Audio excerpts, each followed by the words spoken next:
I want to start right into that topic of secret sauce of leadership, that this is, in my opinion, collaborative learning, or also based on my experience, with looking at why are we talking about collaborative learning here at all? So what's behind it? What's the rationale? Why is that important? And for looking into this, I want to share with you, like, what is actually the context we are in today's world. And you might have seen this or a comparable slide more often from different speakers. So because the thing is, right now, and more people are pointing this out, we are living in times that are volatile, uncertain, complex, and ambiguous. In short, that's also called VUCA. And just to make clear what this means is, I think what we all have experienced in 2020 when the pandemic started. So just like one example, which was by the end of the year 2019, we have spent a lot of time into creating our project and just general budgets for the coming year. But then at latest, like in March, April of 2020, we figured that a lot of that time spent creating that budget was actually waste, because things have changed. They have changed massively, quickly, and we just realized we don't really know what's happening. This is also true without a pandemic, but the pandemic is really something where we all experience that. And of course, I don't need to emphasize, because maybe you're still in this situation, or at least have gone through that situation, that all projects all of a sudden had to be led and implemented virtually. So, but this means that we are kind of for quite some years right now in this VUCA world, is that it's expected something else from both the organizations as well as projects and teams. And there are mainly two things that are required from us. And the one thing is that we actually need to be or implement learning organizations. And well, I know, as you can see here, this is nothing new, right? So Peter Senge was talking about this in 1990. And still, what he came up with as kind of a definition for it, that learning organizations are organizations that encourage adaptive and generative learning, encourage their employees to think outside the box, and to work in conjunction with other employees to find the best answer to any problem. This definition is still true. So it still holds, even that a lot of time has passed. And again, especially right now, thinking of these VUCA times, how important is it really that employees do think outside their box, and that they work together and collaboratively find answers to problems that we didn't know they exist a few weeks before. Again, remember the pandemic when it all started, especially, but well, it is still a topic. So this is the one thing that's requested, because we are living in this VUCA times, so that the organizations, teams, and maybe also the projects keep learning as we all keep working on our stuff. The other thing that's required is that, well, all of them, and I start with an organization here, also need to be agile. Now, I know agile is a term used all over the place, and be sure, I don't mean here that an organization needs to be, I don't know, having Scrum at the board level and running their board of directors meetings in a Scrum way with dailies and somebody being a Scrum master and having a backlog and all of that. On the one hand, because that doesn't necessarily make the whole organization more agile. Maybe it helps the board of directors to run the meetings smoother. I don't know, they have to find out.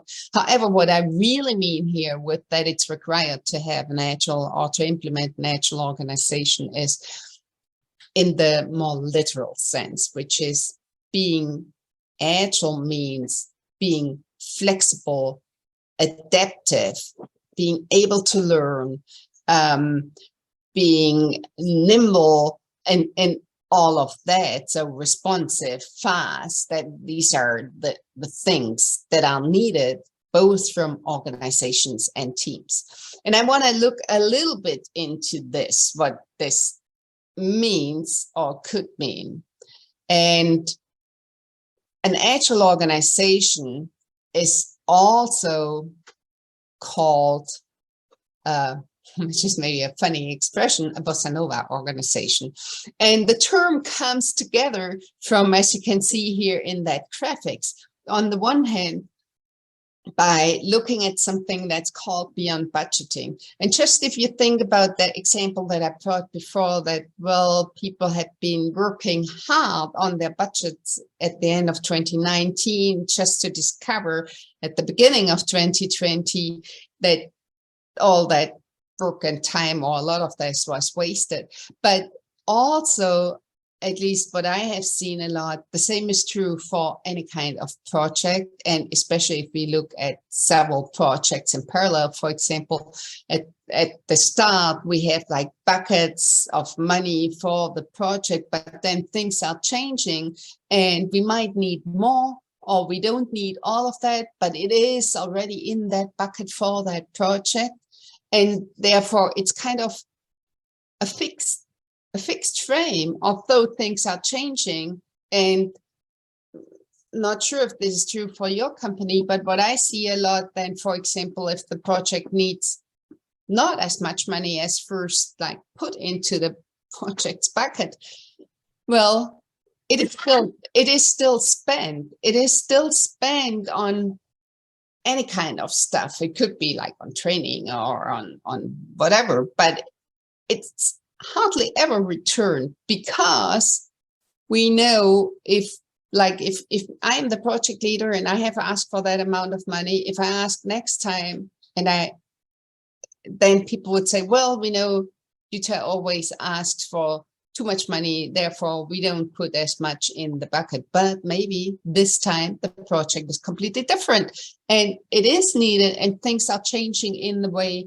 that even more money is needed. So the B in Bossa Nova, or for a company being agile, means that also in terms of budgeting, things need to be agile or adaptive, flexible, responsive.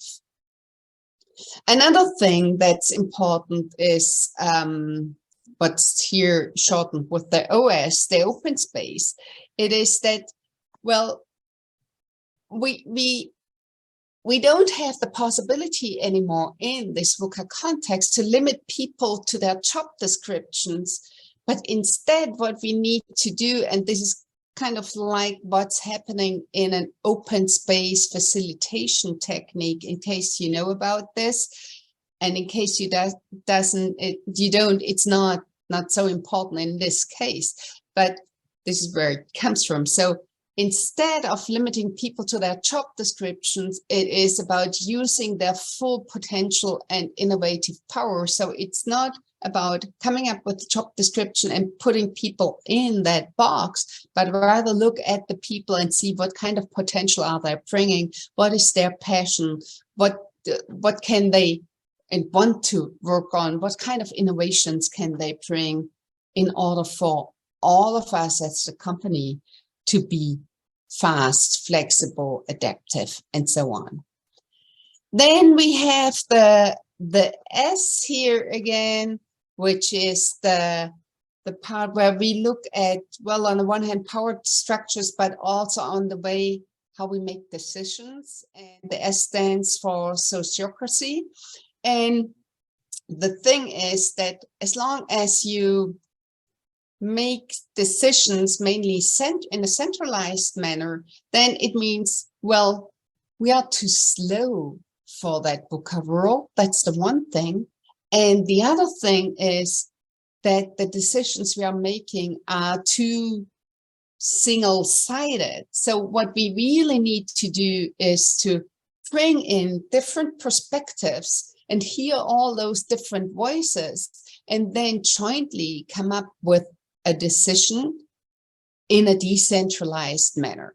So this is what the sociocracy stands for. And then the last thing, the A here for Agile, that's probably the thing most of you know about and have heard about in one way or the other.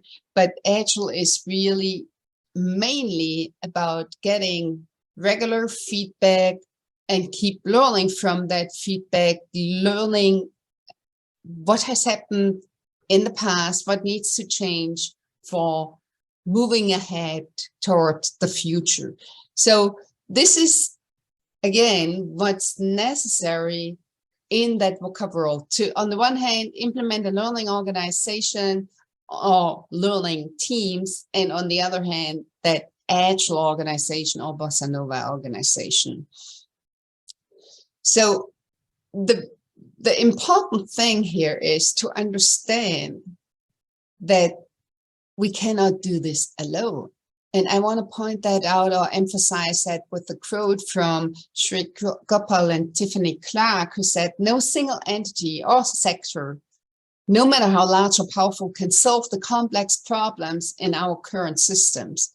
Rather, the key to our success lies in optimizing the activities, relationships, and interactions among all the parts of the system. And then you can take a look, maybe, how big is the system you're talking about? And it's seldom just your team inside the company. At least you have to think of the client as well, maybe some suppliers, maybe more teams.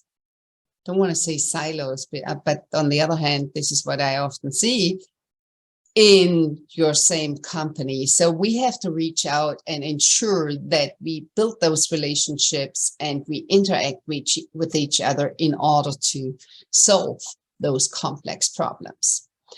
Now, I want to bring two examples of what that could mean from various companies, what I have seen, what they were doing. And I want to start with the thing which maybe relates most to where I was talking about the job descriptions might be too limiting.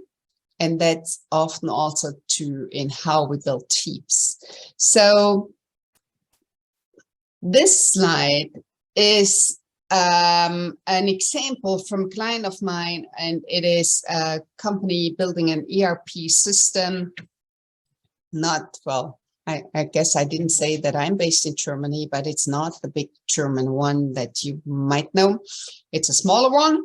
And what we did there, and it's quite some time ago when we first tried that and started it, was that we asked the people to come up with teams by following their passion. So what is it they really want to work on? So it wasn't that, well, either project manager or someone higher up in the hierarchy deciding who is working in which team and on what, but it was rather the other way around, asking the people what would they like to work on and with whom. And the way we did that was coming up with areas of the product. So this one was about purchase, although later on, well, as you can see here, then people might have come up with a completely different name for the team. But first it was more like the domain or the area that needed to be covered. And then the next thing was that people use stickies to kind of sign up if they want to work on this or not. And Not sure if you can imagine this, but when we did this the very first time, and I did this also the very first time at that time, I was also a bit scared because I thought, well, what about if there is stuff left over where nobody will be working on, or if there is um, like that you have very weak teams and very strong teams or something like this, so that you feel like, oh, you have all seniors together, all juniors or whatever. So just not a good balance, or maybe that parts of the system we will not be able to build because the passion of the people lies somewhere else. And by the way, what you can also see here, even the product owner, like the one driving it, were people signing up for it. So the interesting thing was that our fears were completely unnecessary, because people, as you can see here, signed up with their sticky notes, but then they started talking to each other. They started talking to each other and kind of said like, well, maybe we have too many skills or competencies on one kind of topic in here, but we are missing it over there. And who will be moving where? And so they kind of figured out what was missing and moved around until it got settled. So in this case, I think and as you can see, because it's a flip chart, this is pre-pandemic, and people were just able to sign up and go to these flip charts every once in a while and just look for changes or starting discussing on it. And this took about 2 weeks, but it wasn't that they did nothing else in that time. It was just that we thought we want to have it as a process and people can work on it. And meanwhile, I have done this many, many times, and also completely virtually when we use like any kind of wiki, like a conference space where people could sign up and then change it again and start talking to each other and figuring out what is it they really want to work on, what is it they're passionate about, and where can they bring the full potential to building the product. So it is leading up that collaboration to the team in order to build the best product possible. Maybe as a side note, so just so you have a little bit more background, in this case, we ended up with 16 teams, and they were not all in the same country, but we still managed to bring the ideas of people who were in a different country in here as well.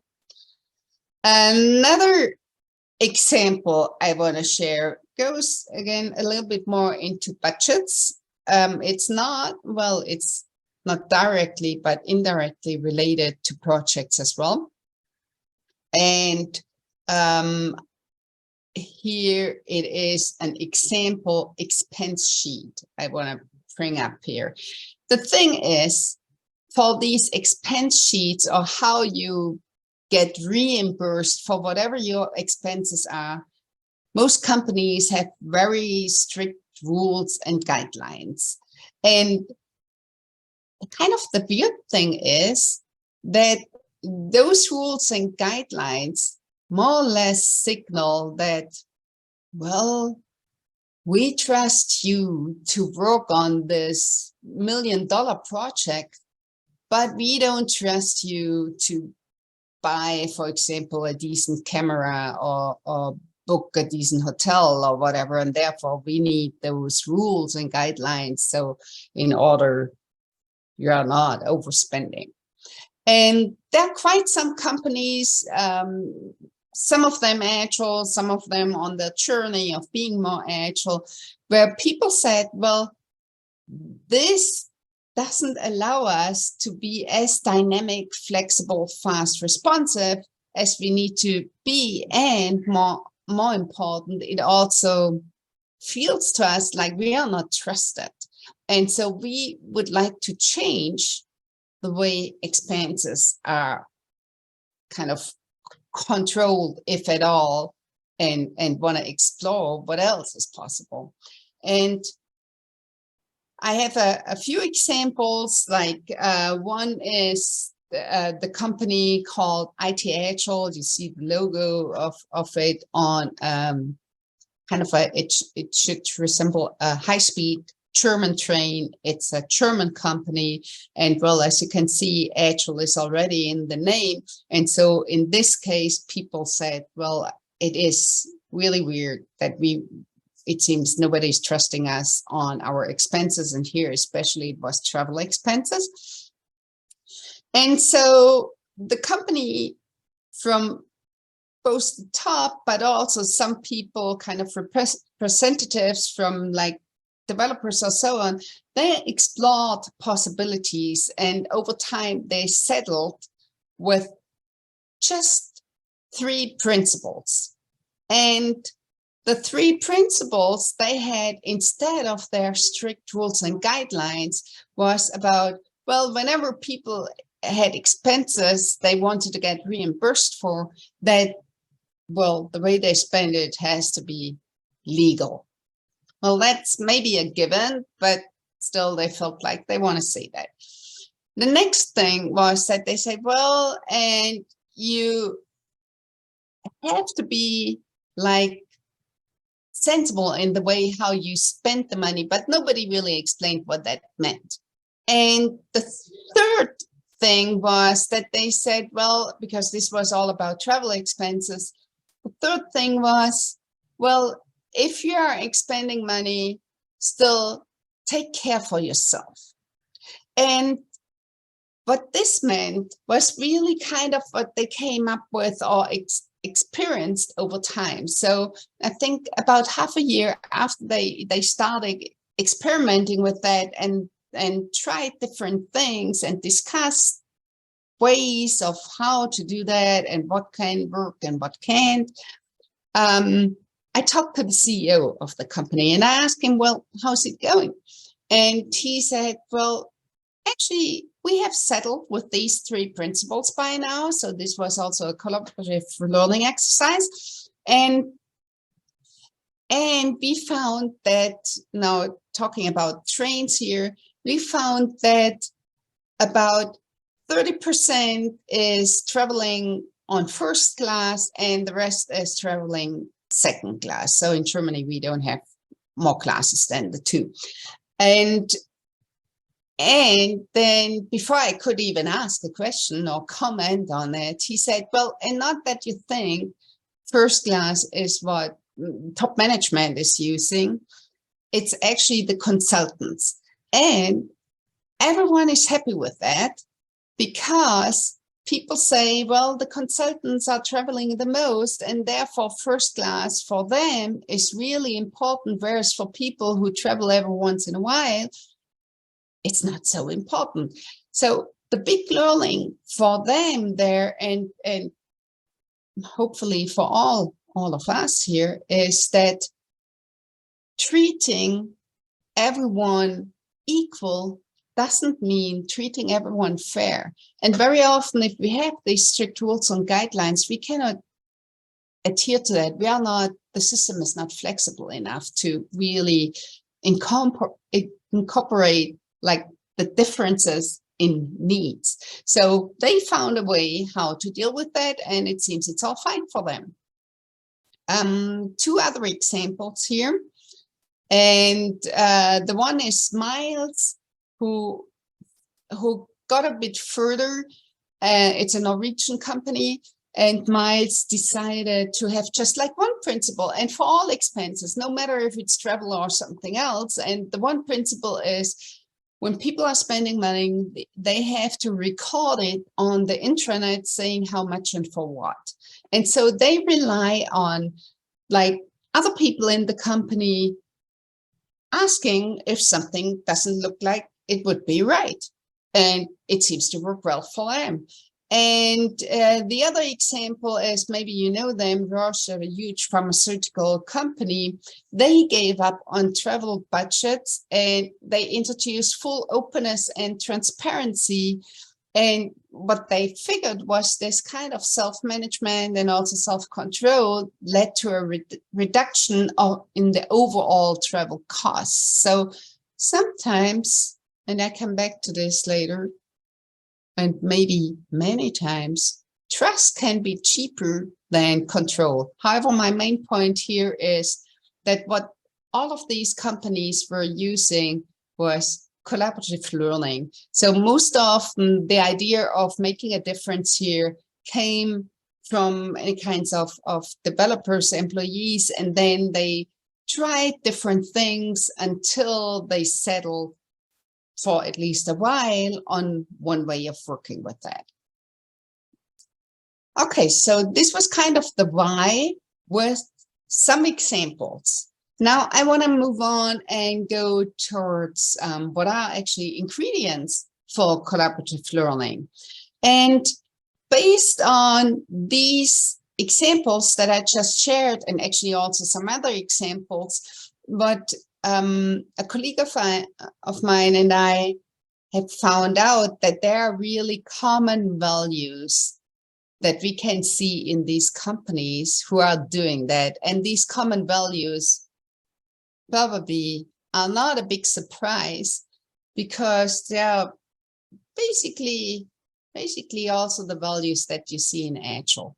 So the one thing is making things transparent. So transparency, then self-organization is another thing, like this, how this collaborative thing worked, or also how people could follow their passion in order to find the teams they want to work with.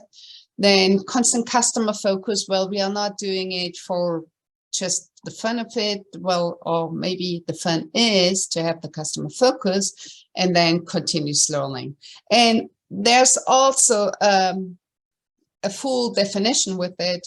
So transparency actually means that we need to create transparency for all involved, and that is really meant in two directions. So it is about providing information and lowering the barriers to those seeking information. So it is for, like, the information I'm having, I make it available, but it is also that people who seek information, that it's easy for them to find it.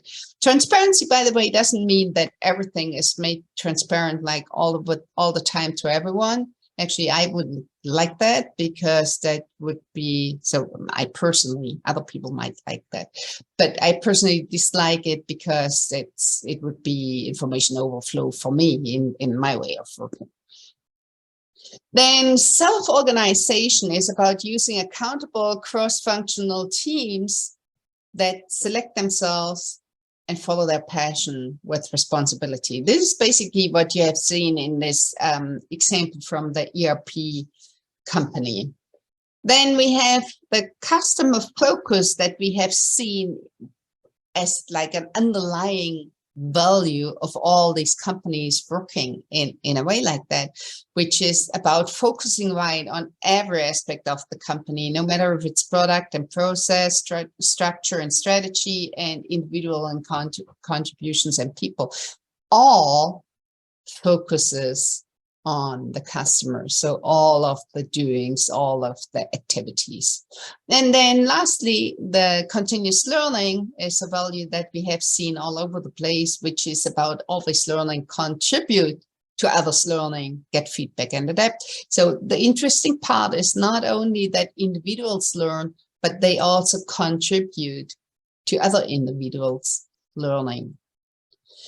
Okay, so this was kind of the one thing that we observed in companies being agile more in the literal sense, like kind of responsive, adaptive, fast, and so on. I think I repeated it often enough that it should be kind of clear now. The other thing that we saw what they were doing, and I emphasized it a little bit in the expenses example, they kept trying things and kept experimenting until they felt, well, for now at least, we have solved that problem. And the way they did that, or all do that, they start by reflecting on their situation and then finding out what is the actual problem that we are having that we need to solve. So it could be that the employee said, well, we are really super frustrated by those procedures and guidelines for all the expenses. And we really need to do something about that, especially when we are claiming to be Agile here, like the IT Agile company. Based on that, people came up with a hypothesis and then designed what I call here probes. We can also stick with experiments for right now here, and I will get back to the probes just on the next slide. So they, based on what they learned from the reflection, coming up with a hypothesis, then coming up with an experiment. Then they tried that experiment and reflected again on the situation, so that they kept experimenting and learning if it really solved the problem or not. Then what they also did was they published about that in various ways. However, what you can tell is I wouldn't be able to talk about this if they wouldn't have shared their learnings. So this is another thing that we see a lot that's happening, or what is actually part of the collaborative learning. And I want to kind of close that expense change experiment here and share what kind of probe people came up with on a maybe more abstract meta level. And the probe, again, which I first said, think of it of kind of an experiment. However, what you might see now, it's a little bit bigger than just an experiment. So it starts already kind of, it has a title. So here it's called Is Trust Cheaper?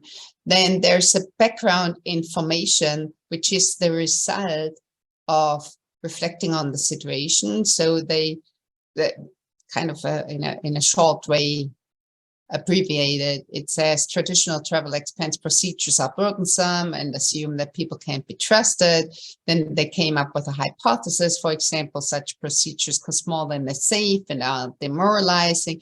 And then there's the experiment. And all of that together is actually what's called a probe. So an experiment always starts by measuring, so pre-survey and audit, then do the experiment for a specific period of time, like trying for 3 months, and then you post-measure and see what has changed.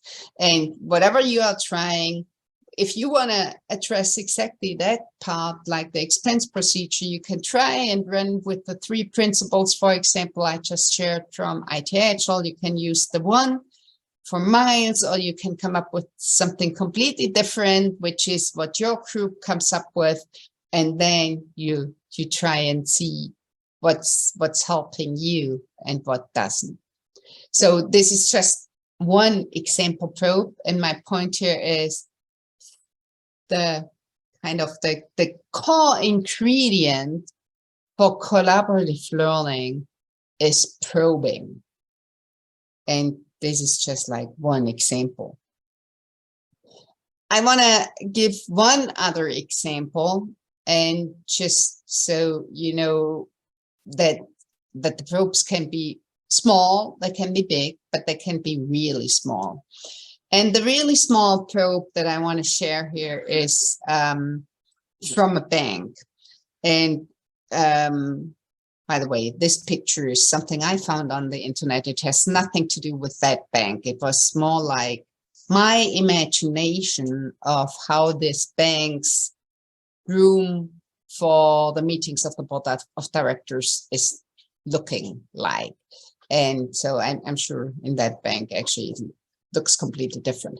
Anyway, the thing was, for the board of directors, they were meeting, having their board meetings regularly. And then people were kind of talking about, well, things are not really going smoothly here. And so they reflected on the situation, came up with a hypothesis, and the hypothesis was like, maybe our conversations and communication will get more open and transparent if we remove the table. And so they did. and they said, well, let's try that, and then we see how it's going, and we can always move it back.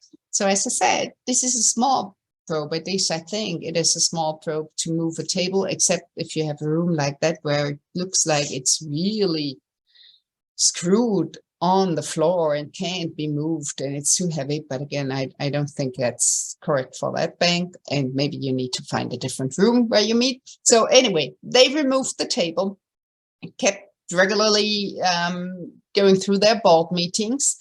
And they figured indeed that the communication started getting more open and transparent and also more honest. And to a surprise to them, actually, also their conversation to the rest of the company became also more open, honest, and fluid, if you will. So my point here is not that I think you are all part of board of directors meeting and this is what you're suggesting, but my point is what you are probing at could be really small and really at no risk at all, versus maybe the thing about the expenses sounds perhaps for you more risky, maybe not. It depends also on the context you're in. And people then keep going through their experimental phases till they settle at something where they feel like, okay, this solves our problem good enough for now. Okay, so now looking at what really enables collaborative learning.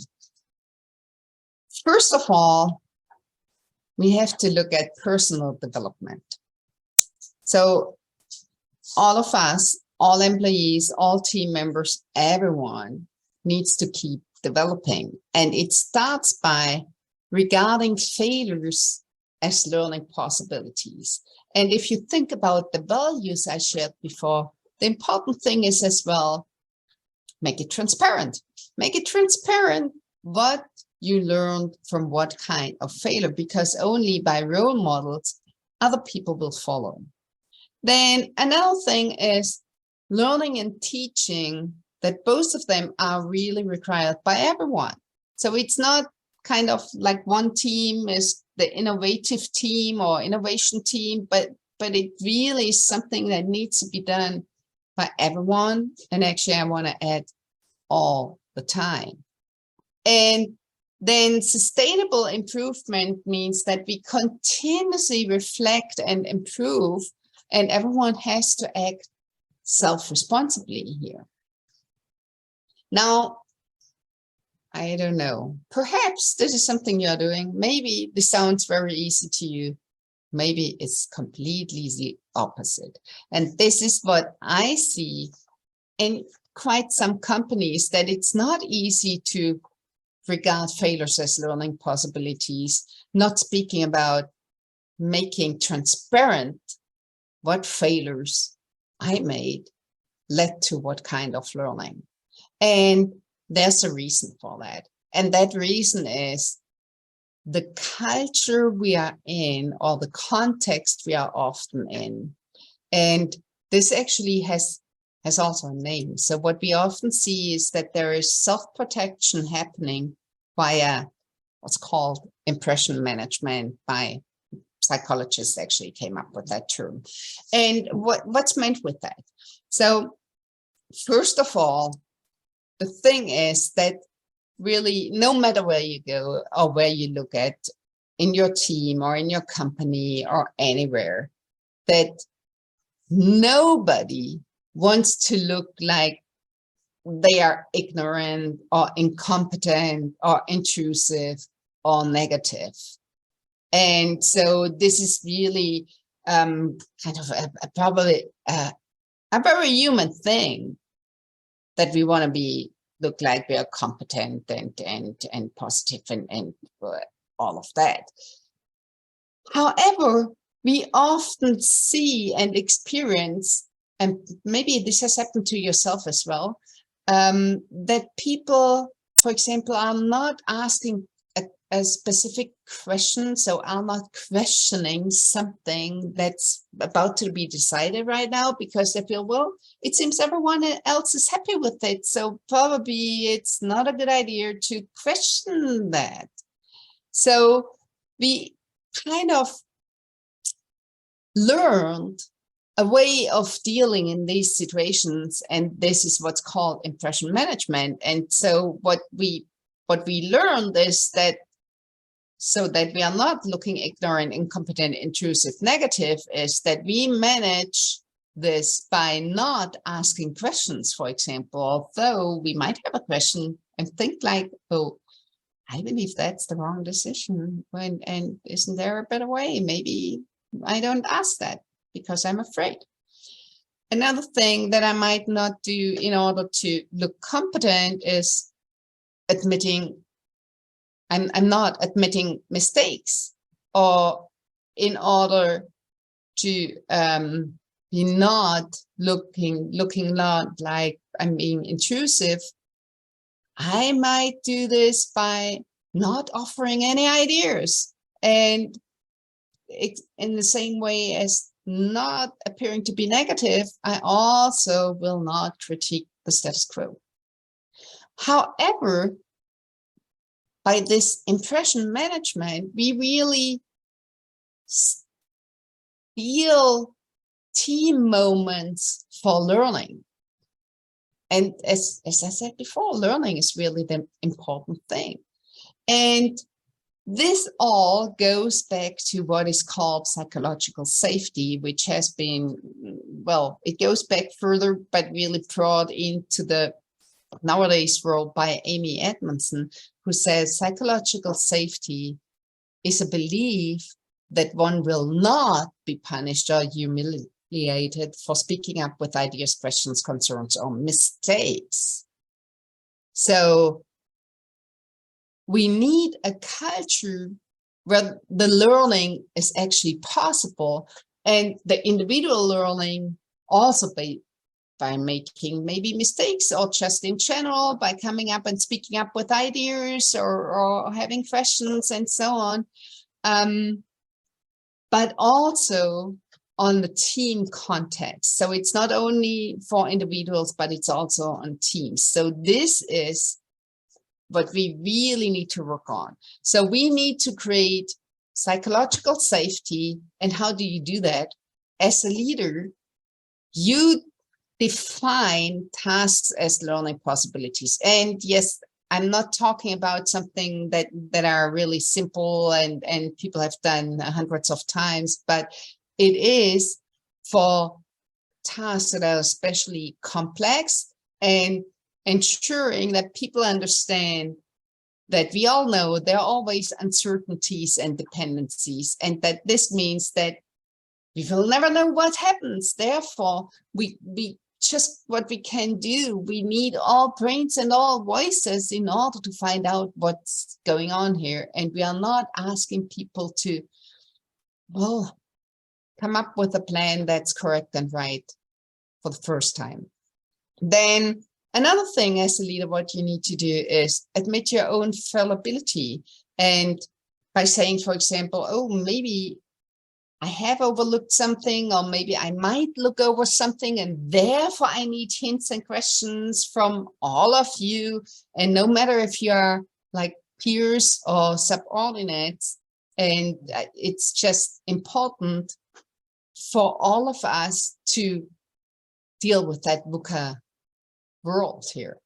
And then another thing is, and that's the last point of kind of creating that safe space, is demonstrate curiosity as a leader. So you ask a lot of questions, and that allows you to collect many voices, many different perspectives, again, from your peers, your team, your like wherever you are in your company's context. And so actually, I want to close with, well, kind of start the closure with a quote I just love by Benjamin Britten, who said, learning is like rowing against the stream, and as soon as you stop, you drift back. And Therefore, leadership is actually about collaborative learning or enabling collaborative learning. So I hope you are the ones who are now going out and ensuring that there is a safe space for people to speak up, a safe space for starting to experimenting and to keep experimenting in order to learn and to deal with these complex problems. Thank you so much. And here are some hints how you get in touch with me. Jutta, thank you so much for taking your time and for speaking with us. Thank you. Thank you all.